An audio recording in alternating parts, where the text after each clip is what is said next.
ఛత్రపతి శివాజీ జయంతి రోజున హాలిడేగా ప్రకటించాలంటూ కేంద్రం నుంచి ఎటువంటి స్పందన లేదు?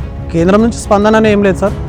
మేము చేయాలని కోరుకుంటున్నాం. ఖచ్చితంగా ఆయన పుట్టినరోజు నాడు గవర్నమెంట్ హాలిడేగా ప్రకటించాలి ఖచ్చితంగా. ఏ విధంగా అంటే దేనికని ప్రకటించాలంటే? దేనికంటే ఆయన ఉత్సవాలు జరుపుకుంటారు సార్, జరుపుకోవాలి ఖచ్చితంగా.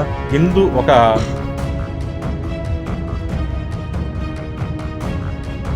అంటే కులము మతం కోసం పోరాడేటటువంటి వ్యక్తి ఆయన మతం కోసం చేయలేడు సార్. దేశం యావత్ భారతదేశాన్ని సగర్వంగా తలెత్తుకునే నిల్చునేలాగా నిలబెట్టిండు కాబట్టి ఇవ్వాల్సిందే. వివిధ మతాల వాళ్ళు కూడా పోరాడారు. మరి పోరాడినప్పుడు వాళ్ళు కూడా ఇదే డిమాండ్ తీసుకొని రావచ్చు. వాళ్ళు ఈ దేశాన్ని రక్షించడానికి ప్రయత్నం చేయలేరు సార్.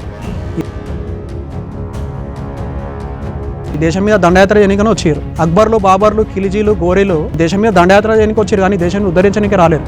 సుల్తాన్లు, రజాకర్లు.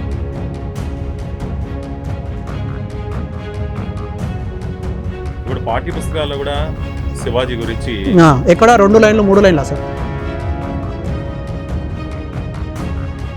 అలెగ్జాండర్ని పురుషోత్తముడు తన్నిధర్మిండు.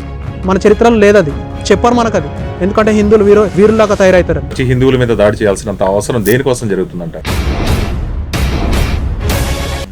మీరు చరిత్ర అడిగారు, చరిత్రలు చెప్తున్నా. అప్పటి నుండి దేవాలయాల మీద దాడులు ఎందుకు జరుగుతున్నాయి సార్? నిన్నటికి నిన్న, మొన్నటికి మొన్న కూడా మీరు సికింద్రాబాద్లో చూసుకుంటారు.